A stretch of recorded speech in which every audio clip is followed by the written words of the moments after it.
అక్కడికి వెళ్ళలేము, ఇక్కడికి వెళ్ళలేము, ఆహారాన్ని తీసుకెళ్ళలేము, పాలు ఇవ్వలేము, భోజనాలు పెట్టలేము, పైనుంచి హెలికాప్టర్లో పడేస్తుంది అని చెప్పేటటువంటి మహానుభావుల సాక్షిగా సరిగ్గా చిత్తశుద్ధి ఉంటే చెయ్యొచ్చు.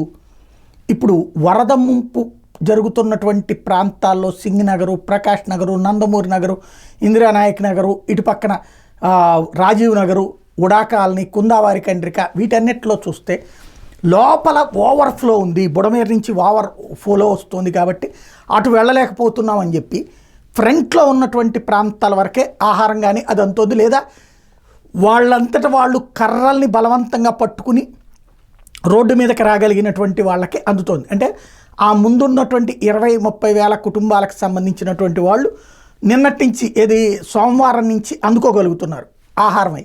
బట్ ఆ లోపల ఉన్నటువంటి వాళ్ళు కట్టుబట్టలతో నడి రోడ్డు మీద నుంచున్నారు. వాళ్ళు కట్టుబట్టలతో పరుగులు పెట్టుకుంటూ వెళ్ళి డాబాల మీద నుంచున్నారు. కట్టుబట్టలతో పబ్లిక్గా పరుగులు పెట్టుకుంటూ ఎదురుగుండా భవనాల మీదకి వెళ్ళినటువంటి వాళ్ళు అక్కడ ఉన్నటువంటి వాళ్ళు. ఇప్పుడు అక్కడ పరిస్థితి చూస్తే లోపల అంటే ఇది ఉడా కాలనీ, జర్నలిస్ట్ కాలనీ, అటువైపు కంటే కుందావరి కంటికి వెళ్ళే యువతల ఇప్పుడు ప్రస్తుతం ఆ బాక్స్లో చూస్తున్నటువంటి విజువల్ అక్కడికి వెళ్ళలేని పరిస్థితి కాదు. పడవలో వెళ్ళచ్చు. పడవలో ఏదైతే మంచి పడవ తీసుకుని వెళ్తే చక్కగా వెళ్ళొచ్చు, లేదా ఆ టూరిజం డిపార్ట్మెంట్ వాళ్ళ బోట్లతో అయితే ఇంకా దర్జాగా వెళ్ళొచ్చు. మామూలుగా అయితే పడవలోనే నాటు పడవ కాదు, ఈ ఇంజన్ పడవతో వెళ్ళొచ్చు. వెళ్తే ఆ ప్రాంతాలలో ఇప్పటికీ మంచినీళ్ళు లేవు, పాలు లేవు. ఎందుకంటే వాళ్ళు ఇప్పుడు మిగతాది మన వాళ్ళందరూ ఏం చూస్తున్నారు, మీడియా అంతా కూడా ఏది చూపెడుతోంది, రోడ్డు మధ్యలో కర్రలు పట్టుకుని నడుస్తున్నది. అది కుందావరి కండ్రిక రోడ్డు, లేదా ముందున్నటువంటి శాంతినగర్ రోడ్డు. అది అక్కడ వరకు అక్కడ ఏంటి, ఇక్కడ వరకు నీళ్లు ఉన్నాయి. ఇప్పుడు ఈ లోపల ఉన్నటువంటి వాటికి వచ్చేటప్పటికి 6 అడుగులు, 7 అడుగులు, 8 అడుగులు వాటర్ ఉంది. ఒక ఫ్లోర్లే మునిగిపోయినటువంటి పరిస్థితి ఉంది, లేదా ఫ్లోర్కి దాదాపుగా 3 అంతులు వచ్చేసినటువంటి పరిస్థితి. అక్కడ నడిచి రావడం అన్నది అసాధ్యమైనటువంటి పరిస్థితి. ఈతొచ్చినా కొట్టుకుపోతారు అన్నటువంటిదే సమస్య. కొట్టుకుపోయారు అక్కడ కూడా. కాబట్టి పడవలతో వెళ్తే అక్కడికి అందించవచ్చు.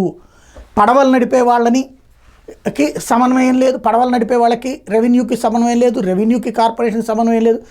ఆహారము, పాలు, నీళ్లు అందించాలంటే వీటిలోకి వెళ్ళొచ్చు. చంద్రబాబు గారు వస్తారని చక్కగా ఏర్పాటు చేస్తారు 10 పడవలు అట్టండి. కానీ అక్కడ ఆ కమిట్మెంట్ అధికార యంత్రాంగానికి లేదు. ఇప్పటికీ కూడా ఆది, సోమ, మంగళ 3 రోజుల నుంచి తిండి లేనటువంటి పరిస్థితి. వాళ్ళల్లో ఎవరన్నా కొంతమంది ఆ కింద ఉన్నటువంటి పోర్షన్లో ఉన్నోళ్ళు ఏదన్నా పొయ్యి అయి ఉంటే కనుక నీళ్ళు ఎన్ని రోజులు వస్తాయి వాళ్ళకి?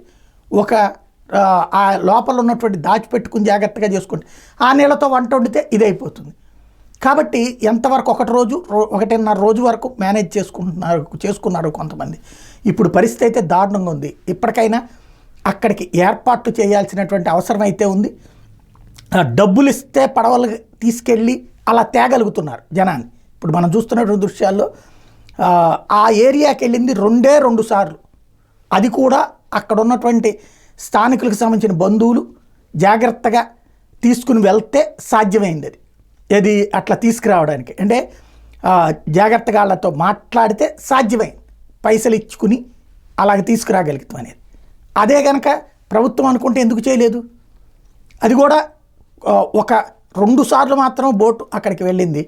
ఎందుకంటే ఎవరు తీసుకెళ్ళేది? ప్రభుత్వాలకు ఎవరికి కమిట్మెంట్స్ ఏమి లేవు.